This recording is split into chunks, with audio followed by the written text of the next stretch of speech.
Welcome to P S C journey. P S C ജേണിയുടെ പുതിയൊരു വ്ളോഗിലേക്ക് എല്ലാ കൂട്ടുകാർക്കും സ്വാഗതം. അപ്പോൾ എല്ലായിടത്തും നല്ല ഭയങ്കര മഴയും പ്രശ്നങ്ങളൊക്കെയാണ്. അപ്പോൾ എല്ലാവരും സേഫായിട്ടിരിക്കുക കേട്ടോ. അനാവശ്യ യാത്രകളും മറ്റു കാര്യങ്ങളൊന്നും ഇല്ലാതെ സേഫായിട്ടിരിക്കുക. എല്ലാവരും ഒന്ന് കമൻറ്റ് ചെയ്യുക, നിങ്ങളൊക്കെ സേഫാണ് എന്നുള്ള കാര്യങ്ങളൊക്കെ ഒന്ന് കമൻറ്റ് ചെയ്യാം കേട്ടോ. അപ്പോൾ നമുക്ക് എല്ലാവർക്കും അതൊന്നൊരു ഒരു ആശ്വാസമാണല്ലോ. അപ്പോൾ എല്ലാവരുടെ പഠനമൊക്കെ നല്ല രീതിയിൽ തന്നെ മുന്നോട്ട് പോകുന്നുണ്ടെന്ന് വിചാരിക്കുന്നു. നല്ല പ്രതികൂല സാഹചര്യങ്ങളൊന്നും ഇല്ലാത്തവരാണെങ്കിൽ തീർച്ചയായിട്ടും നിങ്ങളുടെ പഠനം നല്ല രീതിയിൽ പോകുന്നുണ്ടെന്ന് വിചാരിക്കുന്നു. അപ്പോൾ ഇന്നത്തെ നമ്മൾ ആദ്യം തന്നെ എടുത്ത ഒരു ടോപ്പിക് എന്ന് പറയുന്നത്, ഇപ്പോൾ നോക്കുന്ന ടോപ്പിക്ക് നമ്മുടെ കേരളത്തിലെ കുറച്ച് പദ്ധതികളാണ് കേട്ടോ. ആരോഗ്യ പദ്ധതികൾ എന്നൊക്കെ വേണമെങ്കിൽ പറയാം. അതുമായിട്ട് ബന്ധപ്പെട്ട കുറച്ച് പദ്ധതികൾ. അപ്പോൾ അത് ഇമ്പോർട്ടൻ്റ് ആയിട്ട് നോക്കാനുള്ളൊരു ഫാക്റ്റാണ്. പ്രത്യേകിച്ച് ഡിഗ്രി ലെവൽസിനൊക്കെ നല്ല രീതിയിൽ ചോദിക്കാവുന്ന അതാണ് പദ്ധതികൾ. അതുപോലെ കേരളത്തിൽ പുതിയതായിട്ട് നടപ്പിലാക്കിയ ഓരോ പദ്ധതികൾ, അതിപ്പോൾ മൃതസഞ്ജീവനി, താലോലം, സ്നേഹസാന്ത്വനം, അങ്ങനെയൊക്കെ പറഞ്ഞ ഒരുപാട് പദ്ധതികളുണ്ട്. അപ്പോൾ അതാണ് ആദ്യം തന്നെ നോക്കിയത് ഞാൻ. അപ്പോൾ ഇത് ഇന്ത്യയിലും കേരളത്തിലൊക്കെ നല്ലോണം ഫാക്റ്റുകൾ പഠിക്കാനുണ്ട് കേട്ടോ. അപ്പോൾ ആ ഒരു പോർഷൻ റാങ്ക് ഫയൽ വെച്ചിട്ട് കുറച്ച് നോക്കി. അതിനുശേഷം പിന്നെ ഇമ്പോർട്ടൻ്റ് ആയിട്ട് നോക്കിയത് കറണ്ട് അഫെയർസ് ആണ്. കറണ്ട് അഫെയർസ് എന്ന് പറയുമ്പോൾ എന്താണ്, ഞാൻ പറഞ്ഞിട്ടുണ്ടായിരുന്നു പ്രിൻ്റ് ഔട്ടൊക്കെ എടുത്ത് വെച്ചിട്ടുണ്ടെന്ന്. അപ്പോൾ ലക്ഷ്യയുടെ കുറച്ച് പ്രിൻ്റ് ഔട്ട് ഞാൻ എടുത്ത് വെച്ചിട്ടുണ്ടായിരുന്നു.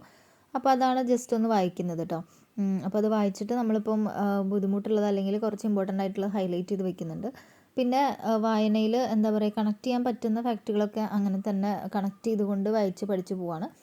അങ്ങനെ ഒട്ടും കണക്ട് ചെയ്യാൻ പറ്റാത്ത കാര്യങ്ങളൊക്കെ ഉണ്ടായിരിക്കും. ചിലപ്പോൾ ആൻസറും ക്വസ്റ്റ്യനും തമ്മിലൊന്നും തന്നെ കണക്ട് ചെയ്യാൻ പറ്റാണ്ട് ഒരു ബന്ധമില്ലാത്ത കുറച്ച് കാര്യങ്ങളൊക്കെ ഉണ്ടായിരിക്കും. അപ്പോൾ അതൊക്കെ ഒന്ന് 2-3 തവണ ഇങ്ങനെ ആവർത്തി വായിച്ചാൽ തന്നെയാണ് നമുക്കതൊന്ന് ആൻസറായിട്ടൊന്ന് ഫെമിലിയർ ആവുള്ളൂ. അപ്പോൾ അതുകൊണ്ട് അതൊന്ന് ഹൈലൈറ്റ് ചെയ്ത് വെക്കുന്നുണ്ട്, റൗണ്ട് ഇട്ട് ഹൈലൈറ്റ് ചെയ്ത് വെക്കുന്നുണ്ട്, വീണ്ടും ടൈം കിട്ടുമ്പോൾ വായിക്കാനുള്ള ഒരു എളുപ്പത്തിന് വേണ്ടിയിട്ട്. അപ്പോൾ അങ്ങനെയാണ് കറണ്ട് അഫെയർസ് പഠിക്കുന്നത്. പിന്നെ കറണ്ട് അഫെയർസിന് ശേഷം ഇന്നത്തെ ഒരു മെയിനായിട്ട് പിന്നെ നോക്കുന്നത് കുറച്ച് കോൺസ്റ്റിറ്റ്യൂഷൻ്റെ കുറച്ച് ഭാഗങ്ങൾ തന്നെയാണ്.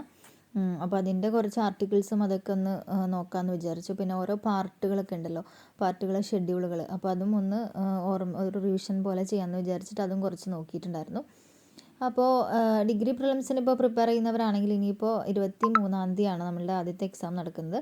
അപ്പോൾ അത് മാറ്റി വയ്ക്കുമോ അറിയില്ല. ഇപ്പോൾ മാറ്റി വയ്ക്കേണ്ടെന്ന് നമുക്ക് പറയാനും പറ്റില്ല അല്ലേ. നമുക്ക് എത്രയും പെട്ടെന്ന് എക്സാം നടക്കുന്നതാണ് നമുക്ക് ആശ്വാസം. പക്ഷേ എങ്കിൽ കൂടെ നമ്മുടെ എന്താ പറയുക, നമ്മളിരിക്കുന്ന പ്രദേശത്ത് പ്രശ്നങ്ങളൊന്നും ഇല്ലയെന്ന് വിചാരിച്ചിട്ട് ഒരുപാട് സ്ഥലങ്ങളിൽ വളരെയധികം ബുദ്ധിമുട്ടിൽ അനുഭവിക്കുന്ന ആൾക്കാരുണ്ട്. അവർ ഈ ഒരു എക്സാമിന് നല്ല രീതിയിൽ പ്രിപ്പയർ ചെയ്തിട്ടുള്ള ഒരുപാട് പേർക്ക് ഈ എന്താ പറയുക, വെള്ളം കയറിയിട്ടും അതുപോലെ ഉരുൾപൊട്ടലിലൊക്കെ ഒരുപാട് പ്രശ്നങ്ങൾ പറ്റുന്നവരുണ്ട്.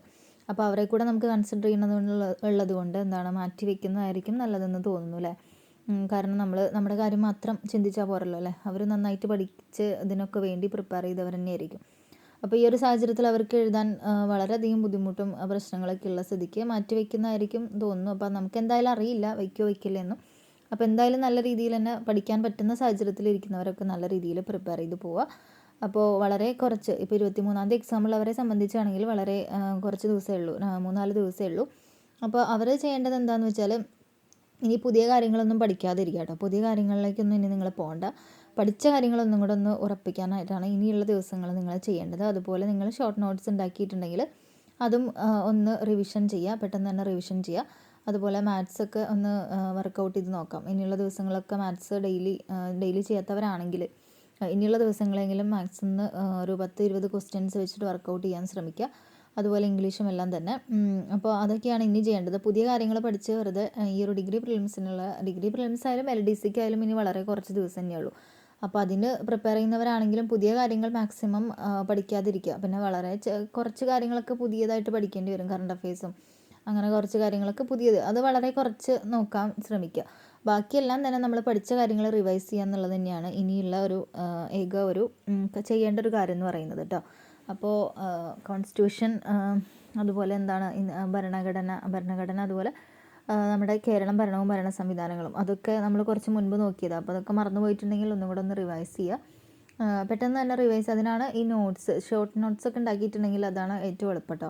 ഈ ഒരു ടൈമിലൊക്കെ ലാസ്റ്റ് നിമിഷത്തിലൊക്കെ നമുക്ക് പെട്ടെന്ന് റിവൈസ് ചെയ്യാൻ ഉപകാരപ്പെടുന്നതാണ്. അതുകൊണ്ടാണ് ഞാൻ അങ്ങനെ ഉണ്ടാക്കാനായിട്ട് റെക്കമെൻഡ് ചെയ്തത്.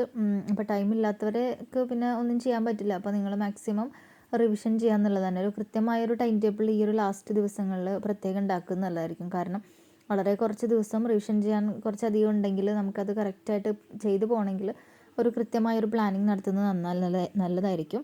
അപ്പോൾ അല്ലാത്തവരാണെങ്കിൽ കൂടുതൽ ഇമ്പോർട്ടൻസ് ഉള്ള ടോപ്പിക് ആദ്യം തന്നെ റിവൈസ് ചെയ്ത് പോവാം. അപ്പോൾ ഇത്രയൊക്കെയാണ് ഇന്നത്തെ നമ്മുടെ ഒരു വ്ളോഗിൽ പറയാനുള്ളത്. അപ്പോൾ നമുക്ക് ഇവിടെയും മഴയും എന്തൊക്കെ ആയ കാരണമാണ് വ്ളോഗുകളൊന്നും അപ്ലോഡ് ചെയ്യാൻ പറ്റാത്തത്.